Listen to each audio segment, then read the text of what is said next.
नमस्कार. ठरलं तर मग ह्या मालिकेमध्ये आज आपल्याला पाहायला भेटत आहे इथे इतका मोठा श्रीमंत व्यक्ती त्याने आता फॅशन डिझायनर ह्या नात्याने प्रियाला कामाची ऑफर दिली आणि रगड पैसे पण द्यायचं कबूल केल्यामुळे तिला इतका आनंद झाला, आपल्या गळ्याला चांगलाच मासा लागला आहे हे तिच्या लक्षात येतं आणि ती त्याला हाताला धरून लगेच थँक्यू म्हणू लागते. त्याच्याजवळ जाण्याचा प्रयत्न करू लागते आणि हे सगळं काही चित्रीकरण आता आपल्या मोबाईलमध्ये रेकॉर्ड करत असतात आपले अर्जुन सर. आणि ती बोलता बोलता एकदम जवळ जाऊ लागते, हात पकडू लागते आणि तुम्ही किती चांगले मनाचे आहात, तुमच्यामुळे मला काम मिळतं आहे, माझ्या घरातल्या माझ्या बहीण भावांसाठी मी यातनं शिक्षण करू शकते असं म्हणत ती हात धरून त्याला थँक्यू म्हणत असते. आणि हे सगळं पाहून अर्जुन सायलीला अगदी लाज वाटत असते की काय बाई आहे, घरी नवरा असतानाही इथे खोटी नाटकं सांगून पैशासाठी कुणाच्याही जास्त जवळ जायला निघते. आणि त्यातच इथे ना कोल्ड्रिंक्स आणतं, ते सांडलेलं असतं इथे आपल्या अभिराजच्या शर्टवरती. ते लगेचच पुसण्यासाठी प्रिया अगदी त्याच्याजवळ जाऊन एकदम अंगलट करण्याचा प्रयत्न करू लागते. ही गोष्टीने त्याला जरा लाजिरवाणं होतं, पण ती अगदी जणू काही खूप वर्षांची मैत्री असल्यासारखं आणि ओळख असल्यासारखं एकदम त्याच्याजवळ जाऊन एखादी गर्लफ्रेंड कसं करते तसं करून एकदम अलगद पुसू लागते. त्याच्या ओठांपर्यंत अगदी तिचा हात जातो आणि पुसता पुसता ती त्याच्याकडे प्रेमाने पाहू लागते. हे सगळं पाहून अर्जुन सायलीला मात्र फार राग येत असतो, पण आता करावं तर करावं काय. इकडे मात्र आता साक्षी आणि सचिन एकत्रच आहे ही गोष्ट अस्मिताला लक्षात आली आणि ती म्हणू लागते की माझा नवरा सचिन मला सांगतो माझ्याकडे पैसे माझ्या आईबाबांनी दिले, पण मी त्यांना फोन करून विचारलं, त्यांनी त्याला पैसे दिलेले नाही. त्याचं हे जे वागणं आहे ना ते फारच विचित्र आहे आणि ते मी लक्षात घेतलं आहे. आता काय करावं हे मला कळेना, माझ्याकडे आता पुरावाही नाही त्याच्या विरोधामध्ये. तर इथे सायली आणि अर्जुन यांच्यासोबत तू राहा, घरच्यांचं सगळं तू ऐक, नवऱ्याला जास्त साथ देऊ नको असा चांगला सल्ला आता इथे आपल्याला चैतन्य देताना दिसेल अस्मिताला. आणि अस्मिता ते सगळं ऐकते, मान्यही करते, पण ती म्हणते की आत्ता या क्षणाला आईबाबांना मी काही सांगू शकणार नाही. माझ्याकडे एकदम चांगला पुरावा आला की मी लगेचच आईबाबांना हे सगळं सांगेल आणि त्यांच्याजवळ माझं मन मोकळं करेल. पण आत्ता तरी माझ्याकडे पुरावा नसल्यामुळे मी आता शांत राहणार, पण मला त्याचा खरा चेहरा कळला आहे हे मात्र नक्की. इकडे प्रिया निघून गेल्यानंतर अभिराज हा अर्जुन सायलीजवळ येतो आणि म्हणू लागतो की मला फारच ऑड वाटत होतं, ती बाई माझ्या इतक्या जवळ येत होती, जणू काय आमची 10-15 वर्षापूर्वीची मैत्री आहे की काय असं जाणवत होतं. आणि पैशासाठी एखाद्या व्यक्तीच्या इतकं कसं काय कोणी जवळ जाऊ शकतं, मला ते बाईचं स्पर्शसुद्धा नकोसं वाटत होता असं म्हणत अभिराज तिथे बोलत असताना अर्जुन म्हणू लागतो की ह्या सगळ्या गोष्टी मी आधी अनुभवल्या आहे. ती माझ्याशी इथे प्रेमाचं जेव्हा नाटक करत होती तेव्हा तिने मला असंच केलं होतं जे मला नकोसं होत होतं. आणि ही जी व्यक्ती हिचा चेहरा सायली म्हणते की आपल्याला अश्विन सरांसमोर कसा आहे तो दाखवायचा आहे, ती त्याचं असली रूप आपल्याला त्या अश्विनला दाखवायचं आहे. त्याच्यामुळे आता आपल्याला हे नाटक असंच कंटिन्यू करावं लागणार. आता अभिराज सांगतो की मी तिला पुढे दुसऱ्या डेस्टिनेशनवर बोलवेल तेव्हाही तुम्ही या. मग सायली म्हणते ठीक आहे. मग इकडे प्रिया तिच्या गाडीजवळ येते, गाडीत बसून सामान ठेवत असते. त्याच वेळी तिच्या लक्षात येतं की तिची जी छोटी पर्स आहे ना, जिच्यामध्ये तिने मंगळसूत्र ठेवले, ती ना बहुतेक त्या हॉटेलमध्येच पडली. ती पुन्हा त्या कॅफेमध्ये जाते पर्स शोधण्यासाठी. तिचं लक्ष पलीकडच्या ठिकाणी सायली अर्जुनसारखं दिसणाऱ्या व्यक्तीकडे जातं. त्याच वेळेला तिथे वेटर जातो. वेटरचा धक्का लागल्याने तिच्या साडीवरती कोल्ड्रिंक्स आणतं. ते पाहिल्यानंतर तिचा संताप होतो. जोरजोरात त्या वेटरवरती ओरडून ती बोलू लागते आणि तिच्या आरडाओरड्याने अख्खं कॅफे तिच्याकडे पाहू लागतं. आणि ती आलेली पाहिल्या अर्जुन लगेच त्याला अभिराजला तिच्याकडे जायला सांगतो आणि दोघंजणं चेहरा झाकून पुन्हा तिथे लपून बसतात अर्जुन आणि सायली.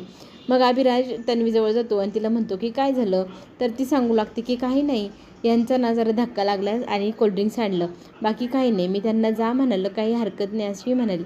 अगदी तिचा स्वरच बदलून गेलेला असतो अभिराजला पाहिल्यानंतर, जणू काही झालंच नाही.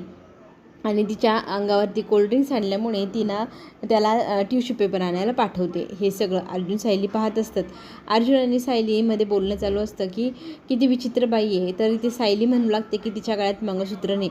ती मंगळसूत्र काढून आली आणि तिचं इथे पॉकेट हरवले बहुतेक आणि तेच पॉकेट घेण्यासाठी आली. त्याच्यामध्ये ID पण असू शकते ना तिची खरी. मग ते शोधण्यासाठी एवढी ती धडपड करत आली असावी. आणि तसंच तिने तिथे त्या टेबलाच्या अवतीभोवती शोधायला सुरुवात केली. तिला तिचं पाऊच मिळालं. त्याच्यामध्ये ती खोलून मंगळसूत्र आहे का नाही हे पण पाहू लागते. ते असतं. अर्जुनला हे पाहिल्यानंतर इतकी लाज वाटते. माझ्या भावाची बायको हे असं काही वागू शकते. ती आधी तिने जे केलं ते केलं, पण आत्तासुद्धा ती हे सगळे प्रकरणं करू शकते. ही गोष्ट ज्या वेळेला अश्विनला कळलं ना, तो इथे पाहायला असायला होतं, पण जेव्हा त्याला कळेल तेव्हा त्याला काय वाटेल ह्या गोष्टींनीच त्याला घाईवरून आलेलं असतं. इकडे अभिराज प्रियासोबत बोलता बोलता मग तिला बाहेर घेऊन जातो तिला सोडवण्यासाठी, आणि तीही त्याच्याकडे एकदम पुढच्या भेटीसाठी मी पण किती आतुर आहे हे आठवणीने सांगते, आणि आपण पुन्हा भेटूया नेक्स्ट मीटिंगमध्ये असं अभिराजने सांगितलं. तिला तर जास्तच आनंद झालेला असतो.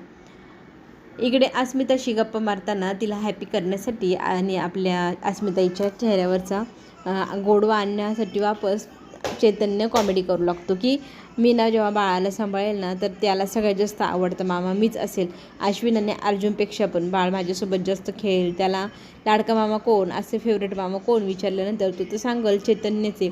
मग हे ना त्या दोघांनी पाहिल्यावर त्यांचा चेहरा पाहण्यासारखा असेल अशी त्यांची चेष्टा मस्करी इकडे चालू झालेली असते. आता प्रियाने ज्या व्यक्तीला पैसे दिले कांताच्या घरावर लक्ष ठेवायला, त्याच्या लक्षात आलं आहे की कांता खोलीत परत आली आहे. तर तो लगेचच कॉल करून प्रियाला इकडची बातमी देऊ लागतो की कांता काही कुठे गेलेली नाही, इथेच आहे.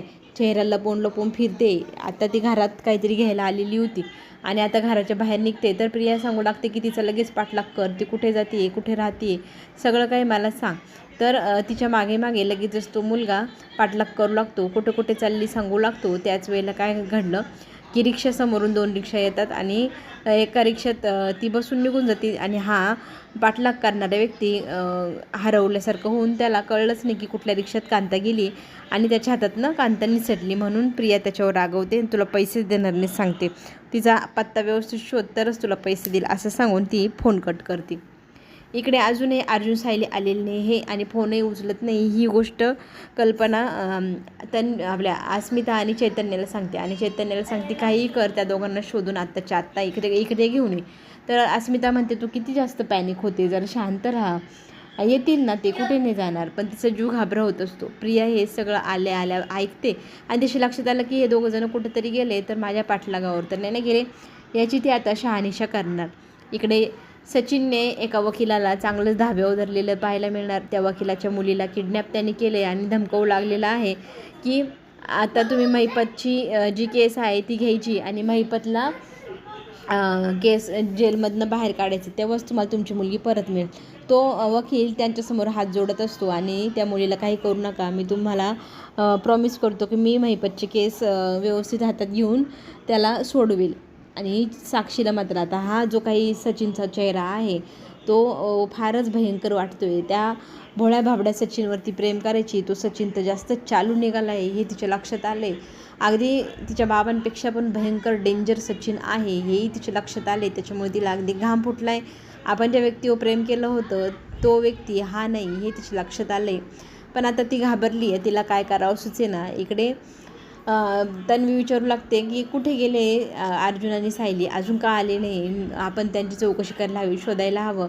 तर तिला खरं तर ते माहिती करून घ्यायचं की ते नक्की कुठे गेले. आणि झालं, आले अर्जुन सायली तिच्या मागोमाग. आणि अर्जुन सायली म्हणू लागतात की अहो आई, आम्ही तुम्हाला सांगून गेलो होतो ना, आम्ही डॉक्टरकडे अपॉइंटमेंट मिळाली म्हणून चाललो आहे, बाकी कुठे नाही गेलो होतो आम्ही. आणि एवढं पॅनिक होण्यासारखं काही नाही. तर लगेचच चेहरा आईचा इथे खुश दिसतो की ते वापस आले. तर ती म्हणते अगं मला माहिती आहे तुम्ही हॉस्पिटलला गेले होते, पण इतका वेळ लागला म्हणून मला काळजी वाटत होती. आणि आईची काळजी पाहून इथे चेष्टा मस्करी अर्जुन करू लागतो. तर आईला चिडवू लागतो की आम्ही लहान होतो तेव्हा आई पण अशीच करायची, अगदी आमचीच काय बाबांची पण खूप काळजी करायची. बाबांचे मित्र तर म्हणायचे की तुझी बायको किती चांगली, तुला इतका जीव लावते. आणि ह्या सगळ्या मस्करीमध्ये आईला खूप राग येतो की माझी अशी थट्टा मस्करी करू नको. लगेच ती तन्वी पण तिथे जाते आणि म्हणू लागते की खरंच आई जे बोलते ना ते मायेपोटी बोलते, तिची अशी आहे मस्करी नाही करायला पाहिजे. तर इकडे आता पाहायला मिळणार महिपत आणि महिपतला एक व्हिडिओ आणून दाखवलेला असतो हवालदाराने, ज्यामध्ये त्याने वकिलाला कसं किडनॅपिंग करून दाखवलं, धमकवलं, त्याच्याकडनं सगळे माहिती काढून घेतली आणि स्वतःची केस लढवायला त्याला मजबूर केले. हे महिपतने पाहिल्यावर महिपतला फार कौतुक वाटतं की सचिन आपल्याला खरंच इथून बाहेर काढू शकतो. आणि सचिन जेव्हा कॉल करतो तेव्हा सांगतो की मी तुमचं उद्या परवापर्यंत काम करतो आहे. तर सचिनला शाब्बासकी ते मैपत देताना दिसेल.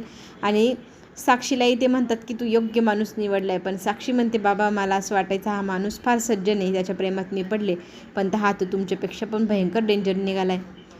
पुढे आपल्याला हेही पाहायला मिळेल की इथे ना आता प्रियाला कांताला शोधून काढायचं. तर तिच्याकडे आता प्लॅन आहे. ती इथे अश्विनला विचारते तुला किती वेळ लागेल यायला.